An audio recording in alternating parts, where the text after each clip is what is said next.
اس لیے ہمالیہ سے بحر ہند تک یہ پوتر سرزمین ہندو مت کی میراث ہے۔ یہ علاقہ اس قدر بے آباد تھا کہ چین نے چیانگ کائی شیک سے اپنی آزادی کے فوراً بعد ہی جب اس کی اہمیت کے پیش نظر 179 کلومیٹر روڈ بنانا شروع کی تو تقریباً 10 سال یعنی 1958 تک بھارت کو اس کی خبر تک نہ ہوئی، اور تماشا اس وقت کھڑا ہوا جب چین نے اس سڑک کو اپنے نقشے پر ظاہر کر دیا۔ تبت کے علاقے میں 1959 میں بغاوت شروع ہوئی تو بھارت نے باغی لیڈر دلائی لاما کو پناہ دے کر چین کو اپنی حیثیت جتانے کی کوشش کی۔ مذاکرات شروع ہوئے جو بے نتیجہ ختم ہوئے، اور 20 اکتوبر 1962 کو چین نے اپنی افواج اس متنازع علاقے میں داخل کی۔ اسے جس قدر علاقہ اپنے عسکری مقاصد اور سرحدی حفاظت کے لیے ضروری تھا اس پر قبضہ کیا، اور 20 نومبر 1962 کو خود ہی جنگ بندی کا اعلان کر دیا۔ یہ سرحدی لکیر آج تک لائن آف ایکچوئل کنٹرول کہلاتی ہے۔ یہی وہ مقام ہے جس سے آج جنگ کی چنگاریاں سلگ رہی ہیں۔ اس کی بنیادی وجہ یہ ہے کہ اس پورے خطے کو متنازع بنانے کی کوشش اس وقت سے تیز تر کر دی گئی تھی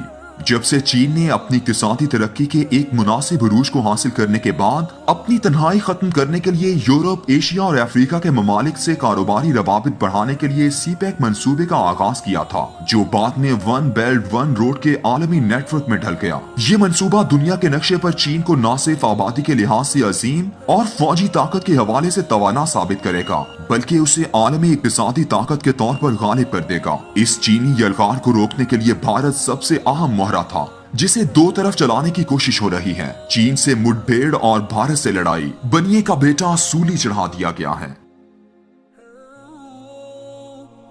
بھارت میں گزشتہ 200 سال سے جس مصنوعی ہندو قومی تشخص کا تصور ابھارنے کی کوشش کی گئی ہے، اس نے وہاں بسنے والے ہندوؤں اور ان کی متعصب قیادت کو آج اپنے تمام ہمسایوں کے ساتھ ایک بہت بڑے جنگ کے میدان میں اتار دیا ہے۔ یہ جنگ ویسے تو قومی ریاستوں کے درمیان ہے، لیکن مذہبی ہندو قیادت اسے دیوتاؤں کی پوتر سرزمین کی یدھ سمجھ رہی ہے، مگر مغربی عالمی طاقتیں اسے ایک ایسا میدان جنگ بنائے بیٹھی ہیں جہاں پر ہونے والی لڑائی سے دنیا کے نقشے پر ابھرنے والی دو معاشی طاقتیں چین اور بھارت اپنی اپنی بربادی کے پروانوں پر دستخط کر دیں گی۔ دہشت گردی کے خلاف 2001 میں شروع ہونے والی جنگ کے عین بیچوں بیچ جب جارج ڈبلیو بش نے دوسری دفعہ امریکی صدارت کا انتخاب جیتا تو اس نے اپنے پہلے اسٹیٹ آف یونین خطاب میں کہا، ہم اس قدر بھولے بھی نہیں کہ ہمیں چین اور بھارت کی معیشتوں کے خطرات کا اندازہ نہ ہو۔ بھارت کی معیشت ہمارے لیے زیادہ خطرناک ہے کیونکہ اس کا تعلیمی نظام ہمارے ساتھ ہم آہنگ ہے۔ جارج بش نے یہ خطاب 2 فروری 2005 کو کیا تھا، اور آج اس کے ٹھیک 15 سال بعد عالمی اسٹیبلشمنٹ نے کس قدر غیر محسوس طریقے سے بھارت میں ہندوتوا کے تصور کو،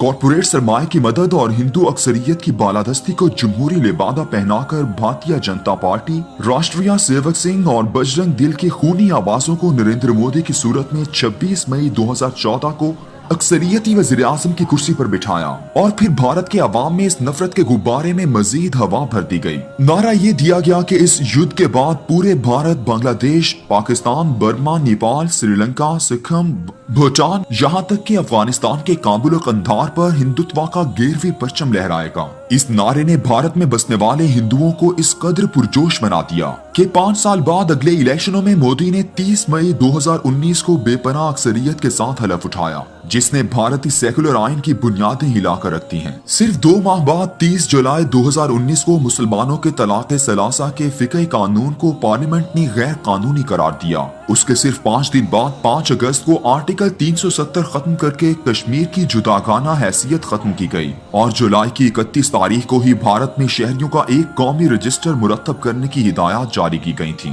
جس کے نتیجے میں 12 دسمبر 2019 کو مسلمان دشمن NRC قانون لایا گیا۔ اس بل کے پیچھے یہ تصور کار فرما تھا کہ دنیا بھر کے ہندوؤں کو بھارت میں جمع کیا جائے، جو بھارت کی لوکل ذاتوں کے لوگ مسلمان یا عیسائی، بدھ یا جین مت قبول کر چکے ہیں، انہیں واپس ہندو بنایا جائے، اور باہر سے آئے ہوئے مسلمانوں کو بھارت کی پوتر سرزمین سے باہر دھکیل دیا جائے۔ اس قانون کے نفاذ کے بعد سے پورا بھارتی سماج 2 حصوں میں منقسم ہو چکا ہے، ایک ہندو اور دوسرے نان ہندو۔ اس فضا میں بھارت میں بسنے والے ہندوؤں کی اکثریت اس پوتر یدھ میں حصہ لینے کے لیے مکمل طور پر تیار ہے۔ ان کے پنڈت، یوگی، مہامنت اور کنڈلی نکالنے والے مہورتیں نکال رہے ہیں کہ اگر فلاں شبھ گھڑی میں بھارت لڑائی میں داخل ہوا تو ہمالیہ کے پہاڑوں سے دیوتاؤں کی فوجیں ان کی مدد کو ویسے ہی اتریں گی جیسے راون کو شکست فوج دینے کے لیے تمام آسمانی اور زمینی دیوتا اکٹھے ہو گئے تھے۔ یہ وہ کیفیت ہے جس کے نشے میں بھارت کا ہندو سرشار ہے اور سمجھتا ہے کہ اب دنیا پر اس کا زمانہ آنے والا ہے۔ بھارت میں ہندوتوا کے اس خواب کی کوئی تاریخی حقیقت نہیں۔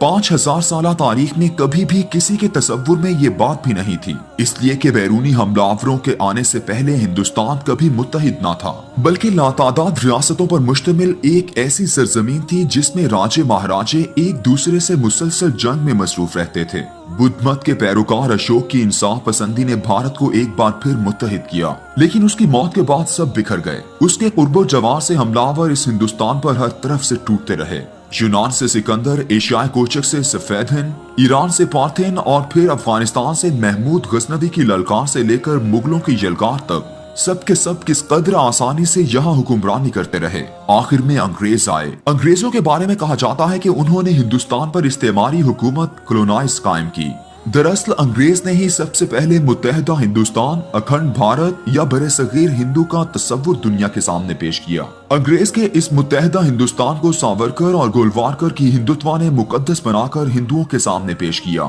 اور اس اکھنڈ بھارت کے تصور میں ایسا بدلا کہ آج بھارت کا ہندو خود کو ایک ایسی جنگ کے لیے تیار کیے بیٹھا ہے جو کلیوگ یعنی آخری یوگ یا آخری زمانے میں ہوگی، اور ایک دن بھارت ماتا پر ہندو قانون منو سمرتی نافذ ہو کر رہے گا۔ گیردی پرچم ہمالیہ کی بلندیوں سے لہرائے گا اور ہر بیرونی نسل کے لوگوں سے یہ بھارت دھرتی پاک ہو جائے گی۔ رینڈ کارپوریشن کی 2010 کی رپورٹ میں بھارت اور چین کو ایک بڑی جنگ میں ملوث کرنے کی تجویز، جارج بش کا 2005 میں دونوں معیشتوں کا عالمی منڈی پر منڈلاتا ہوا خطرہ، اور اس کے بعد بھارت میں مودی کو کارپوریٹ سرمایہ کی فراہمی، یہ سارا ایک ایسا تانا بانا ہے جسے آج لداخ میں بھارت چین تصادم سے جوڑا جا سکتا ہے، مگر اس لڑائی کو ایندھن ہندوتوا کا تصور فراہم کر رہا ہے۔ اس وقت بھارت چین پر صرف لداخ کے علاقے میں ہی آمنے سامنے نہیں ہے، بلکہ سکھم کا علاقہ بھی خطرناک تصادم کی جانب بڑھ رہا ہے۔ بھارت کی مشرقی سمت یعنی بنگلہ دیش کے بعد 7 ریاستیں اروناچل پردیش، میزورام، منی پور،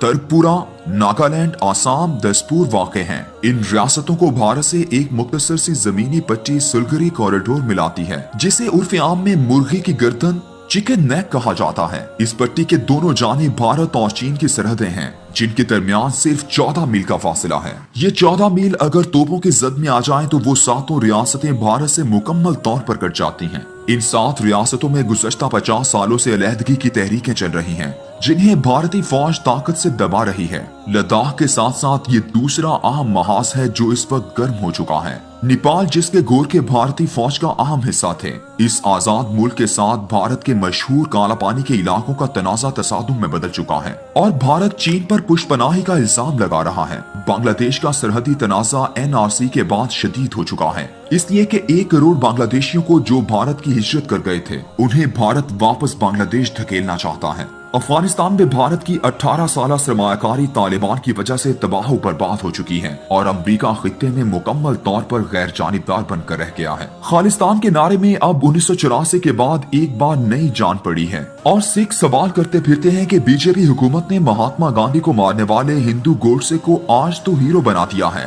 مگر اندرا گاندھی کو مارنے والے سکھوں کو غدار ہی کہا جاتا ہے۔ اور انتقام کے جوش میں 1984 میں دلی میں 5000 سکھ زندہ بھی جلائے گئے تھے۔ بھارت کی فوج شروع دن سے ہی سکھ اور گورکھے سپاہیوں پر مشتمل تھی، دونوں اس وقت ہندو بھارت کے سخت مخالف بن چکے ہیں۔ کشمیر کا محاذ الگ مسلسل دہک رہا ہے، ایسے میں مغربی دنیا جس طرح بھارت کو چین کی معاشی ترقی روکنے کے لیے استعمال کر رہی ہے اور اسے جنگ میں دھکیل چکی ہے، اس کا انجام بہت واضح نظر آ رہا ہے۔ یہ ایک ایسا انجام ہے جس کے بعد بھارت اپنی اصل کی طرف لوٹ جائے گا، یعنی ایک اکھنڈ بھارت نہیں بلکہ 500 ریاستوں والا منقسم بھارت۔